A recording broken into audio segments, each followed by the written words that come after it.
Hello everyone, कैसे हैं आप सब। आशा करता हूं दोस्तों आप सब अच्छे होंगे। तो दोस्तों आज के इस वीडियो में जो रिवीजन टेस्ट पेपर हो रहा है दोस्तों कक्षा 11वीं रसायन विज्ञान का, इसका सॉल्यूशन बताएंगे।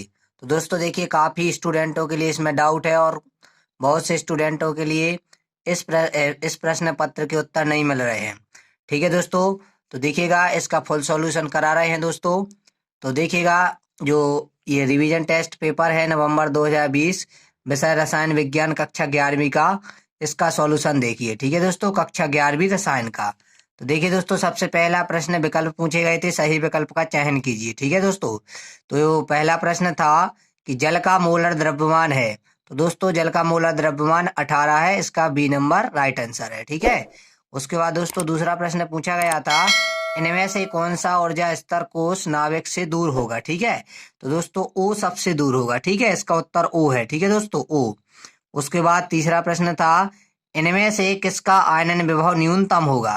तो दोस्तों आरबी यानी रुबिडियम का जो आयनन विभव है ये सबसे कम होगा। ठीक है। उसके बाद दोस्तों अगला प्रश्न था, N2 की आबंध कोटि है। तो दोस्तों N2 की आबंध कोटि 3 होती है। ठीक है दोस्तों, इसका ए नंबर वाला राइट आंसर है। उसके बाद दोस्तों अगला पूछा गया था, लिथियम द्वितीय समूह की किस धातु में से समानता रखता है। ठीक है दोस्तों, तो लिथियम मैग्नीशियम से समानता रखता है। ठीक है दोस्तों, लिथियम का ऐसे समानता रखता है मैग्नीशियम से। ठीक। उसके बाद दोस्तों प्रश्न नंबर 2 में रिक्त स्थानों की पूर्ति करना थी। ठीक है दोस्तों, जिसमें था 1 लीटर बराबर ये डीएम की पावर 3 कितने होते हैं। ठीक है दोस्तों, तो यहाँ पे दोस्तों आपको भरना था 10 के ऊपर -3 की घात। ठीक है दोस्तों, 10 के ऊपर -3 की घात। उसके बाद दोस्तों 12 नंबर में पूछा गया था कि द्विघांसी क्वांटम संख्या एल के प्रत्येक मान के लिए एम का मान होगा। ठीक है दोस्तों, आपको यहाँ पे एम का मान बताना था। ठीक है दोस्तों, तो एम का मान होता है एम बराबर 2l+1। ठीक है दोस्तों, एम बराबर 2l+1। उसके बाद अगला था, BF3 की आणविक ज्यामिति होती है। तो दोस्तों यहाँ पे बनना था आपके लिए कि इसकी जो ज्यामिति होती है ये होती है त्रिकोण समतलीय। ठीक है दोस्तों, त्रिकोण समतलीय ध्यान रखना है दोस्तों। BF3 की जो आणविक ज्यामिति होती है ये होती है त्रिकोण समतलीय। उसके बाद दोस्तों दा नंबर में पूछा गया था, भारी जल का सूत्र। तो दोस्तों भारी जल का जो सूत्र होता है यहाँ पे आपके लिए बता देते हैं। जो भारी जल का सूत्र होता है दोस्तों D2O होता है। ठीक है दोस्तों, D2O ध्यान रखना है आपको। भारी जल का जो सूत्र है D2O है। उसके बाद दोस्तों NaH खालिस्तान प्रकार का हाइड्राइड है। ठीक है दोस्तों, तो ये आयनिक है, इसका दोस्तों आपको याद रखना है, ये आयनिक है। ठीक है दोस्तों, तो इसको भी आप कंप्लीट कर लीजिए, आयनिक लिखना है दोस्तों यहाँ पे। ठीक है, आयनिक है। उसके बाद दोस्तों प्रश्न नंबर 3 में सही जोड़ियां पूछी गई थी दोस्तों। तो ये पहला था ताप। तो ताप को केल्विन में नापते हैं दोस्तों, तो ताप की केल्विन से मिलानी थी दोस्तों, यानी कि 7 नंबर से। उसके बाद दोस्तों उत्कृष्ट गैस है, उत्कृष्ट गैस है दोस्तों ई नंबर वाला, यानी कि वर्ग 0 के, यानी कि दोस्तों शून्य समूह के जितनी भी गैसें हैं दोस्तों ये उत्कृष्ट गैसें मानी जाती हैं। ठीक है दोस्तों। उसके बाद एस ब्लॉक के तत्व दोस्तों, तो वर्ग 1 व 2 के तत्व एस ब्लॉक के तत्व कहलाते हैं, इसलिए आपको इसकी दा नंबर से मिलानी थी। उसके बाद दोस्तों हाइड्रोजन, हाइड्रोजन दोस्तों वर्ग 1 का तत्व है, इसलिए आपको वर्ग 1 से मिलानी थी। उसके बाद जल, जल है दोस्तों उभयधर्मी। ठीक है दोस्तों, जल है उभयधर्मी, उभयधर्मी। ठीक है दोस्तों, यदि आपको कोई भी क्वेश्चन में डाउट होता है या जो भी क्वेश्चन आपसे नहीं बनता है आप हमें कमेंट में जरूर बताएं। आपके लिए दोस्तों पेपर कॉपी जमा करने से पहले इसका सॉल्यूशन बता देंगे। ठीक है दोस्तों, तो देखिए प्रश्न नंबर 4 है, एक शब्द या एक वाक्य में उत्तर देना थे। ठीक है दोस्तों, तो पहला इसमें प्रश्न पूछा गया था कि पहली बोर त्रिज्या का मान क्या होता है। तो दोस्तों पहली जो त्रिज्या है इसका मान होता है दोस्तों 52.9, 52.9 PM। ठीक है दोस्तों, आपको यहाँ पे लिख देना था 52.9 PM।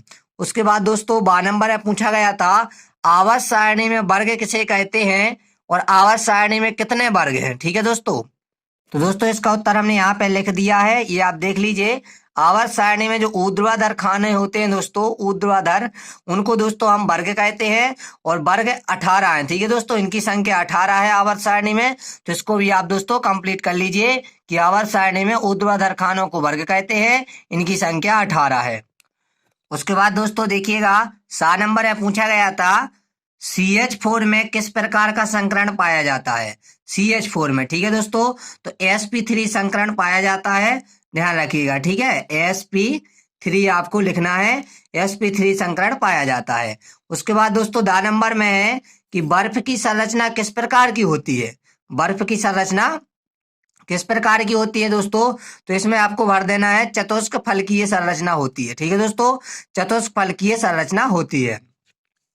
उसके बाद है दोस्तों ई नंबर में, वर्ग एक के तत्वों को क्षार धातु क्यों कहते हैं? तो देखिएगा दोस्तों, वर्ग एक के तत्वों को क्षार धातु कहते हैं क्योंकि जल में सरलता से विलय होकर प्रबल क्षारीय ऑक्साइड बनाते हैं, ठीक है दोस्तों। इसका उत्तर आपको यही लिखना था कि वर्ग एक के तत्वों को क्षार धातु कहते हैं क्योंकि जल में सरलता से विलय होकर प्रबल क्षारीय ऑक्साइड बनाते हैं। इस प्रकार दोस्तों प्रश्न नंबर 4 पूरा कंप्लीट हो चुका है। उसके बाद दोस्तों देखिए, प्रश्न नंबर 5 में था मूलरता की परिभाषा लिखिए, ठीक है दोस्तों। तो देखिएगा मूलरता की परिभाषा क्या है। तो ये रहे दोस्तों मूलरता की परिभाषा, कि मूलरता है कि यह किसी विलय की 1 लीटर विलयन में उपस्थित मूलों की संख्या होती है, ठीक है दोस्तों। मूलरता क्या होती है दोस्तों? मूलरता किसी विलय के 1 लीटर विलयन में उपस्थित मूलों की संख्या होती है दोस्तों। और ये मूलरता का सूत्र है कि मूलरता बराबर विलयन के मूलों की संख्या बटे विलयन का आयतन लीटर में, ठीक है दोस्तों। तो ये रहा प्रश्न नंबर 5 का उत्तर। उसके बाद देखिएगा दोस्तों, जो आपका प्रश्न नंबर 6 था, इसमें दोस्तों देखिएगा पूछा गया था कि हाइड्रोजन के समस्थानिक जो दोस्तों प्रोटीनियम, ड्यूटेनियम और जो न्यूरॉन होते हैं, इनकी दोस्तों आपको संख्या लिखना था, ठीक है दोस्तों। और उसके अथवा में पूछा गया था पोटेशियम और रोवेडियम का इलेक्ट्रॉन विन्यास, ठीक है दोस्तों। तो आप इसको कर लीजिएगा, पोटेशियम और रोवेडियम का इलेक्ट्रॉन विन्यास, ठीक है दोस्तों। अब आप दोनों इलेक्ट्रॉन विन्यास में से कोई एक इलेक्ट्रॉन विन्यास कर लीजिए, या तो दोस्तों आप 1 2 2 वाला यानी 2n² वाला कर लीजिए, या 1s 2s वाला कर लीजिए, ठीक है दोस्तों। यदि आप पे ये प्रश्न ना बने तो इसका दोस्तों आप कमेंट कीजिएगा, हम इसका प्रश्न भी दोस्तों बहुत जल्दी बता देंगे, ठीक है दोस्तों। दोस्तों देखिए, आपसे मैं बार बार कह रहा हूं, यदि दोस्तों आप पे जो भी प्रश्न ना बने आप हमें कमेंट जरूर कीजिएगा दोस्तों। आपको मॉर्निंग टाइम तक सारे प्रश्नों के उत्तर जरूर बताऊंगा, ठीक है दोस्तों। तो ये आपको बता रहे थे कि पोटेशियम रोवेडियम का इलेक्ट्रॉन विन्यास दो में से जो भी आपको लिए अच्छा लगे दोस्तों, वो वाला आप इलेक्ट्रॉन विन्यास कर दीजिए। या तो दोस्तों आप 2 8 8 वाला यानी 2n² वाला, या दोस्तों आप 1s 2s वाला, ये बोल रहे हैं आप कर सकते हैं, ठीक है दोस्तों। दोनों में से कोई भी कर दीजिए दोस्तों, आपको बहुत आसान होगा, ठीक है दोस्तों। उसके बाद देखिए प्रश्न नंबर 7 में क्या पूछा गया है। प्रश्न नंबर 7 में पूछा गया दोस्तों, वर्ग 2 में कितने तत्व हैं, ठीक है दोस्तों। वर्ग 2 में कितने तत्व हैं, उनके नाम लिखिए। तो देखिएगा दोस्तों, ये रहा वर्ग 2। इसके लिए दोस्तों आपको ये तत्व बताना है कितने तत्व हैं, तो आप गिन लीजिए दोस्तों, 1 2 3 4 5 6 तत्व हैं, ठीक है दोस्तों। तो वर्ग 2 में कितने तत्व हैं, तो आप सबसे पहले यही बताइए कि वर्ग 2 में 6 तत्व हैं जो निम्नलिखित हैं, ठीक है दोस्तों। तो पहला दोस्तों आपके लिए एक ट्रिक भी बताई थी इसको याद करने की दोस्तों पहले, कि जैसे आपको याद नहीं होते हैं तो आप इसको ट्रिक से याद कीजिए कि बेटा मांगे कार स्कूटर बाप राजी, ठीक है दोस्तों। बेटा मांगे कार स्कूटर बाप राजी, इससे दोस्तों आपको ये जो 6 तत्व हैं इसके ये याद हो जाएंगे, ठीक है दोस्तों। तो देखिए सबसे पहला तत्व क्या है इसका, Be, जिसका प्रतीक है दोस्तों उसको बोलते हैं बेरिलियम, ठीक है दोस्तों। उसके बाद मैग्नीशियम, उसके बाद दोस्तों ये कैल्शियम है, उसके बाद दोस्तों ये स्ट्रांसियम है दोस्तों, इसके बाद ये बेरियम है, उसके बाद दोस्तों ये रेडियम है, ठीक है दोस्तों। तो ये आपके लिए ये 6 तत्वों के नाम लिखना आते इसमें।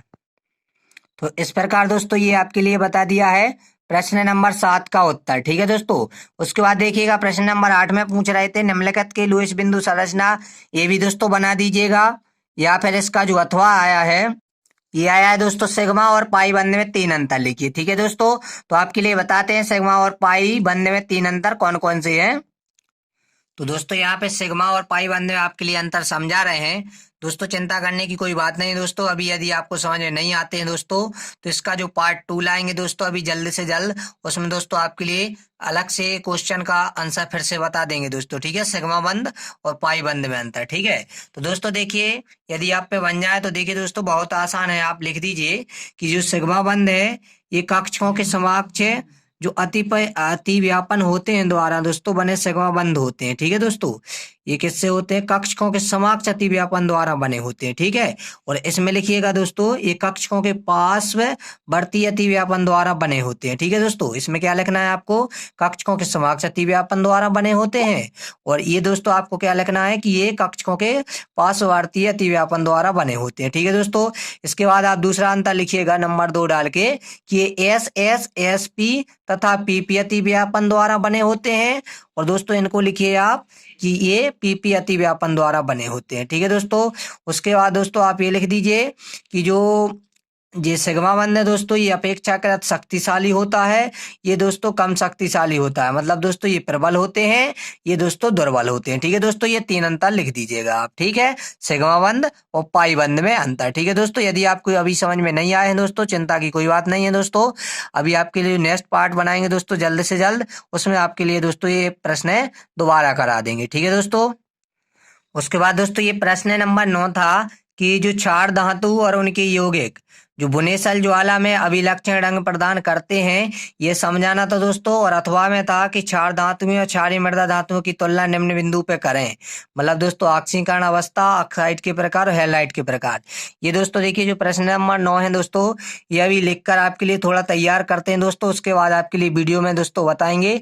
तो इसके लिए आप दोस्तों अभी रुक जाइए। और ये प्रश्न नंबर 10, ठीक है दोस्तों, इन सब के लिए दोस्तों अभी हम नेक्स्ट पार्ट में करवाएंगे। इससे पहले दोस्तों देखिए, यदि आप ये बन जाए तो आप दोस्तों अध्याय 3 में देख लीजिएगा, ये अध्याय 3 में दोनों प्रश्न मिल जाएंगे। ठीक है दोस्तों, उसके बाद देखिए दोस्तों जो अपना प्रश्न नंबर 11 था दोस्तों, 11, ये दोस्तों देखिए काफी स्टूडेंटों के लिए मुश्किल लग रहा होगा, क्योंकि इसमें देखिए प्रश्न नंबर 11 में क्या पूछा गया है कि निम्नलिखित को 3 सार्थक अंकों तक निकटतम कीजिए। ठीक है दोस्तों, मतलब आपको 3 सार्थक अंकों तक बताना है। ठीक, मतलब दोस्तों आपको 3 से ज्यादा सार्थक अंक नहीं होना चाहिए, इतना आपके लिए बताना है। तो दोस्तों देखिए, ये कोई ज्यादा मुश्किल सवाल नहीं है दोस्तों। ये आपके अध्याय 1 यानी कि दोस्तों जो आपका रसायन वाला पार्ट है उसके ही है दोस्तों, एनसीईआरटी बुक के ही अधिकतर क्वेश्चन पूछे गए हैं दोस्तों। इनमें से यदि कहा जाए तो 100% में से दोस्तों 80% जो प्रश्न है आपकी एनसीईआरटी बुक के ही आए हैं। ठीक है दोस्तों, अभी ये खालिस्तान में बहुत से स्टूडेंट थे, ये दोस्तों अभी जो हमने आपके लिए एक खालिस्तान बताया है ये वाला दोस्तों कि ए लीटर बराबर लिखा था कितने डीएम के क्यूब होता है। ठीक है दोस्तों, बराबर होता है। तो दोस्तों 10 के ऊपर 3 घात है दोस्तों। ये बहुत से टीचर भी इसमें कंफ्यूज होगा दोस्तों कि ये कहाँ से आ गया। तो दोस्तों ये एनसीईआरटी का है दोस्तों, ये आपके लिए बताते हैं। एनसीईआरटी जो बुक है दोस्तों उसमें खालिस्तान दिए हैं, उसका देखिए दोस्तों इसमें खालिस्तान दिया है। ठीक है दोस्तों, तो वहीं से आपके लिए ढूंढ कर यहाँ पे हमने बताया है कि 1 लीटर बराबर 10 के ऊपर -3 की घात डीएम क्यूब होता है। ठीक है दोस्तों, तो आपसे यही कहते हैं कि दोस्तों आप सबसे पहले एनसीईआरटी में से ढूंढिए क्वेश्चन, उसके बाद दोस्तों यदि नहीं मिलता है तो दोस्तों जो मार्केट में अवेलेबल बुक होती हैं शिवलाल या दोस्तों योगबोध, उनमें से ढूंढ लीजिएगा दोस्तों, और सारे प्रश्न आपके लिए मिल जाएंगे। तो दोस्तों आपके लिए प्रश्न नंबर 11 का उत्तर और बताना चाहते हैं। ठीक है दोस्तों, देखिए जो पहला प्रश्न था ये था दोस्तों 34.214। ठीक है दोस्तों, तो आप 1 4 को छोड़ दीजिएगा और इसका आंसर लिख दीजिएगा दोस्तों आप 34.2। ठीक है दोस्तों, क्या लिखेंगे आप इसका आंसर दोस्तों 34.2। ठीक, उसके बाद दोस्तों ये अगला प्रश्न था 10.41047। ठीक है दोस्तों, 3 सार्थक अंक होना चाहिए। तो दोस्तों आप इसका आंसर लिख दीजिए 10.4, इन सबको छोड़ दीजिएगा। ठीक है दोस्तों, 10.4। उसके बाद दोस्तों अगला प्रश्न था 0.04597। इसका दोस्तों आप आंसर लिख दीजिए 0.0460। ठीक है दोस्तों, शून्य सार्थक अंक नहीं होता है, बाकी ये दोस्तों दशमलव के बीच का शून्य सार्थक अंक होता है। मतलब 1 2 3 सार्थक अंक होंगे। ठीक, उसके बाद दोस्तों अगला प्रश्न था ये 28 है ना कि दोस्तों 2808 था, ये दोस्तों 2808 ही लिखेंगे दोस्तों आप, तो इसमें 4 सार्थक अंक हो जाएंगे। ठीक है, इसके लिए दोस्तों आपको लिख देना थे कि ये जो 2810 लिख देना थे। ठीक है दोस्तों, 2810, इसमें दोस्तों कितने सार्थक अंक होंगे? तो इसमें 3 सार्थक अंक होंगे, क्योंकि पीछे वाले ये 0 सार्थक अंक नहीं माने जाते। जैसे दोस्तों 100 में सार्थक अंक पूछे जाए दोस्तों, तो 100 में सार्थक अंक 1 है। ठीक है, तो आपके लिए दोस्तों इसमें 2 बढ़ा देने थे, यानी कि जो 2808 थे इसके लिए दोस्तों 2810 कर देना थे। ठीक है दोस्तों, तो इसका उत्तर हो जाता 2810। ये काफी मुश्किल लग रहा था दोस्तों बहुत सारे स्टूडेंटों के लिए, इसलिए हमने इस प्रश्न का उत्तर इसी भाग में बता दिया है। अब दोस्तों आपके लिए जो आगे के प्रश्न हैं इसके बारे में थोड़ा सा डिस्कशन करते हैं। जैसे दोस्तों प्रश्न नंबर 12 है हुंडे का नियम। ये दोस्तों आप अपनी बुक में देख लीजिएगा, अध्याय 2 में मिल जाएगा दोस्तों। ठीक है, यदि आप पे ये प्रश्न नहीं बनते हैं, जो प्रश्न नहीं बनते हैं, आप दोस्तों हमें कमेंट जरूर कीजिएगा, हम इसका जल्द से जल्द सॉल्यूशन जरूर बताएंगे। ठीक है दोस्तों, तो फिर चलते हैं, मिलेंगे अगले वीडियो में नए टॉपिक के साथ। जब तक के लिए जय हिंद जय भारत।